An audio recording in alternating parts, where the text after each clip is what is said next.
Delivery అయిన తర్వాత మెయిన్‌గా ఈ అబ్డామినల్ బైండర్ కానీ, బెల్ట్స్ కానీ పొట్ట తగ్గడానికి చాలామంది అది ఉపయోగపడుతుందని చెప్పేసి అనుకుంటున్నారండి. కానీ అందులో వాస్తవం అనేది లేదు. ఈ గర్భసంచి అనేది 9 నెలల్లో పెద్దగా అవుతుంది.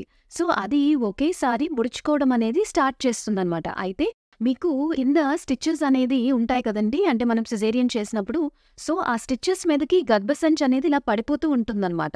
సో, అలా పడినప్పుడేంటంటే ఈ కుట్లనేవి మానకుండా చేసేస్తుంది. సో, అలా అవ్వకుండా ఈ బెల్ట్ అనేది సజెస్ట్ చేస్తూ ఉంటాం మేము. బెల్ట్ కానీ లేదంటే ఈ నడుముకి మామూలు ఒక కాటన్ క్లాత్‌తో కూడా కట్టుకోమని చెప్తూ ఉంటాము. సో, అయితే నార్మల్ డెలివరీ వాళ్ళకి కూడా ఇది అడ్వైస్ చేస్తాం ఫర్ ద సేమ్ రీజన్. అంటే వాళ్ళకి పొట్ట మీద కుట్లుండవు గానీ గర్భసంచి అనేది ముందుకు పడిపోతూ మీకు అబ్డామిన్ అనేది లాక్స్‌గా కనిపిస్తూ ఉంటుంది కాబట్టి జస్ట్ దానికొక సపోర్ట్ లాగా ఇలా పెట్టుకోమని చెప్తూ ఉంటాం అనమాట. సో, జస్ట్ ఇది మనం స్టిచెస్ కింద వేసే స్టిచెస్ అనే మనం ఇమాజిన్ చేసుకునేటట్టయితే బెల్ట్ చాలామంది పైకి పెట్టేసుకుంటారు. అది చాలా తప్పు పద్ధతి. ఎందుకంటే ఆ ప్రెషర్ అంతా కూడా కుట్ల మీద ఉంటుందనమాట. అలా చేయకూడదు.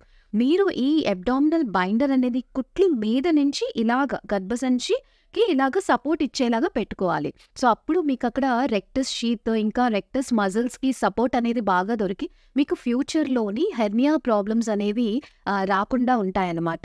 అలానే కుట్లు కూడా తొందరగా హీల్ అవ్వడానికి మీకు హెల్ప్ అవుతుంది. అయితే ఈ అబ్డామినల్ బైండర్ అనేది ఎప్పుడు యూజ్ చేయడం స్టార్ట్ చేయొచ్చు అనంటే సిజేరియన్ అయిన ఒక 10 రోజుల తర్వాత నుంచి అంటే 10 డేస్ టు 2 వీక్స్ మధ్యలో ఎప్పుడైనా మీరు స్టార్ట్ చేయొచ్చండి. అండ్ నార్మల్ డెలివరీ అయితే గనక జస్ట్ ఒక 2 డేస్ తర్వాత నుంచే కూడా మీరు స్టార్ట్ చేసుకోవచ్చు. అయితే ఆ బెల్ట్ వల్ల అక్కడ చెమట పట్టేయకుండా చూసుకోవాలి. మధ్య మధ్యలో తీస్తూ ఉండాలి. అండ్ మీరు తిన్నప్పుడు, పడుకునేటప్పుడు మాత్రం ఖచ్చితంగా అది తీసేయాలని చెప్పి గుర్తుపెట్టుకోండి. అలానే ప్రొలాంగ్డ్ అవర్స్ అలా పెట్టుకొని ఉండిపోకూడదు. మధ్య మధ్యలో మీరు తీస్తూ ఉండాలి. అయితే పొట్ట తగ్గడానికి బెల్ట్ యూజ్ అవ్వదా అని చెప్పేసి అంటే పొట్ట తగ్గడానికైతే ఏమీ దీనివల్ల యూజ్ ఉండదండి. మీరు మెయిన్‌గా ఒకవేళ పొట్ట తగ్గడానికి ట్రై చేస్తునేటట్టయితే డెలివరీ తర్వాత మీకు పోస్ట్ నీటల్ ఎక్సర్‌సైజెస్ అని చెప్పేసి ఉంటాయి.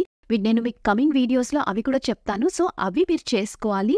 అలానే ఫుడ్ కూడా కంట్రోల్‌లో తీసుకుంటే కనుక మీరు ఈ డెలివరీలో వచ్చే పొట్టని తగ్గించుకోవచ్చు. మీకు ఒకవేళ వీడియో నచ్చినట్టయితే షేర్ చేయండి. అలానే సేవ్ చేసుకోండి. Thank you so much.